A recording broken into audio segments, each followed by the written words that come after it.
From the beginning of military warfare, military communication often holds the key to victory and success. Communicating with allies while knowing where the position of the enemy is a crucial part in the success of war. As many military ranks say, knowing is half the battle. Military communication has evolved and enhanced throughout many years.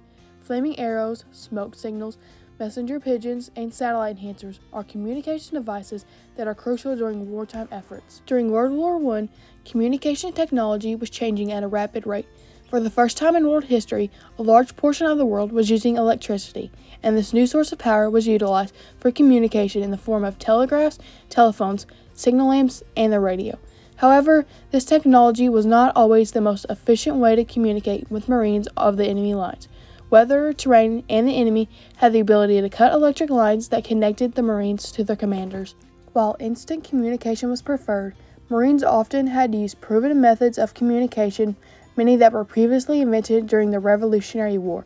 The Marines, the U.S. military, and their allies were all enabled to use these communication devices during World War I. Before the inventions of the telegraph, telephone, and the two-way radio, ships would often communicate with a series of signal flags. Signal flags are a uniform set of easily identifiable nautical codes used to convey visual messages and signals between different Allied ships or ships at sea and at shore. Signal flags are based on an internationally organized set of codes referred to as the International Code of Signals. Whenever forming naval tactics, it is imperative that different ships have the ability to communicate with one another in order to complete complex maneuvers. Signal flags may also be used to communicate with different ships that are in range with one another. This occurs often because they are performing dangerous operations, such as refueling at sea. Signal flags were an efficient way to locate specific warships during World War I. Wigwags were also among the most commonly used form of communication during World War I. Wigwags were developed by the U.S. Army Major Albert Meyer during the American Civil War. Based on the idea of Morse code, this method uses one flag that is waved back and forth in a series of wags to represent each letter of the message. There are two basic wigwag flags, one white with a red center and a red flag with a white center. The white flag was mainly used at dusk or dawn, or at times of day with low visibility.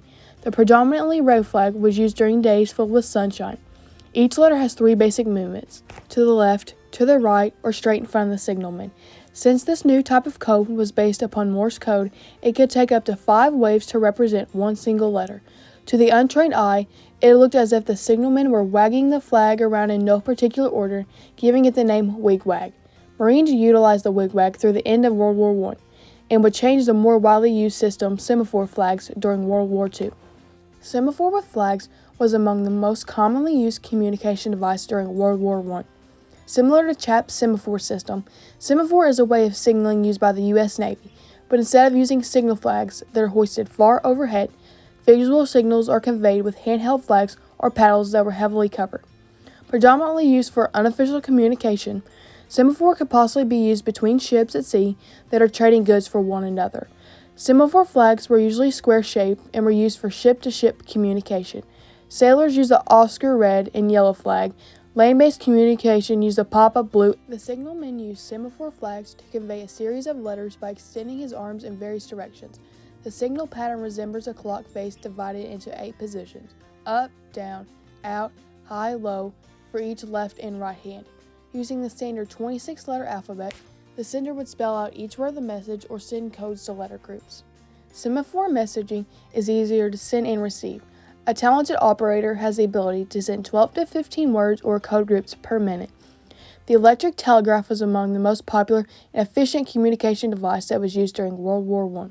When the sender activates a telegraph key, he interrupts the current, creating a pulse that is heard at the receiving station. The electric telegraph is unable to carry voices or other data. This telegraph relies on pulses to communicate. The receiver on the opposite end decodes the pulses to reveal the underlying message. During World War I, electric telegraphs were used throughout the war and on both opposing sides.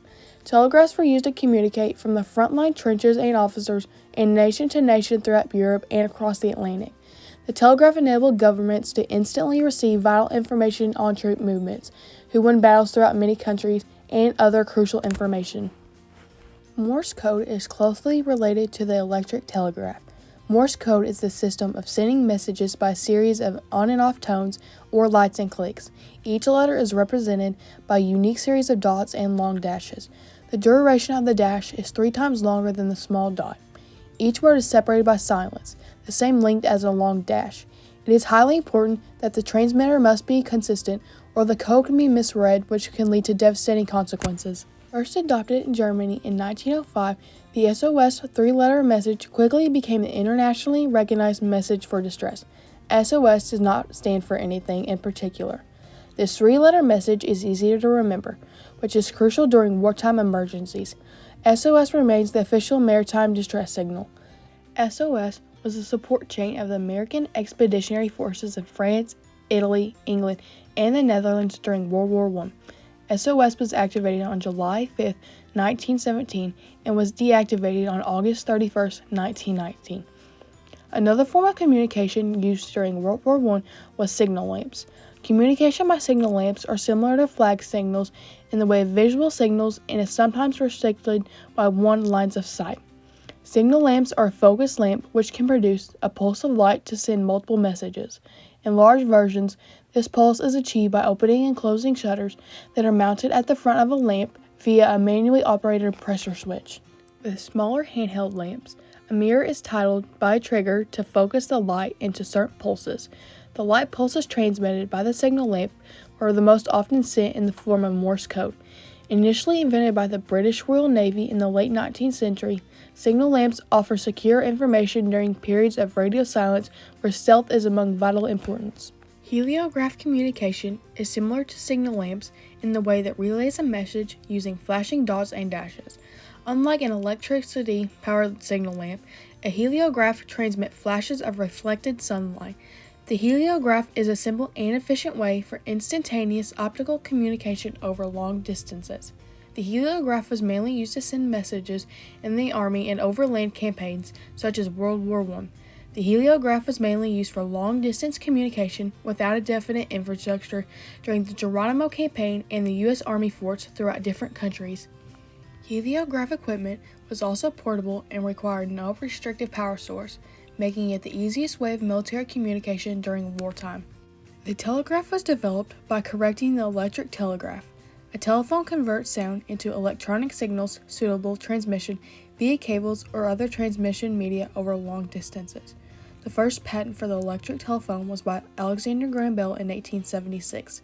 During World War I, on the Western Front, telephones were used to communicate between the front-line Marines and soldiers along with their commanders. The U.S. Army Signal Corps constructed 2,000 miles of telephone poles using 28,000 miles of wire and 32,000 miles of French communication poles. With the increasing use of radio and telephone communication, a new way of conveying important information was needed to ensure the listener received the correct messages. This led to the development of the phonetic alphabet.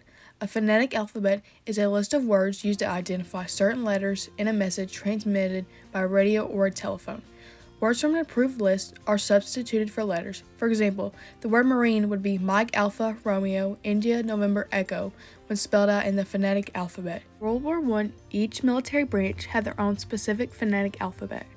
During World War I, the U.S. Army Signal Corps also utilized homing pigeons to maintain frontline communication. A field commander would have up to 2 pigeons with him, and in other lines of communication were not available, he had the ability to write a message on a small piece of paper secured by a small canister attached on the bird's leg. The bird would then fly back home, behind enemy lines, and then to deliver the message. Pigeons delivered more than 95% of their messages. While pigeons could only fly out to message headquarters, dogs were also intensively used as messengers during World War I. Their speed and sharp senses enabled them to navigate trenches and battlefields much more conveniently than humans. Messenger dogs were also used to find wounded soldiers and act as a guard dog as a source of comfort and companionship. In conclusion, communication and new inventions during wartime enabled the Allies to communicate well with each other and would eventually lead them in victory of the war. These various and diverse types of communication that were used during World War I enabled the Allies to have a more successful chance of winning the war against the Germans.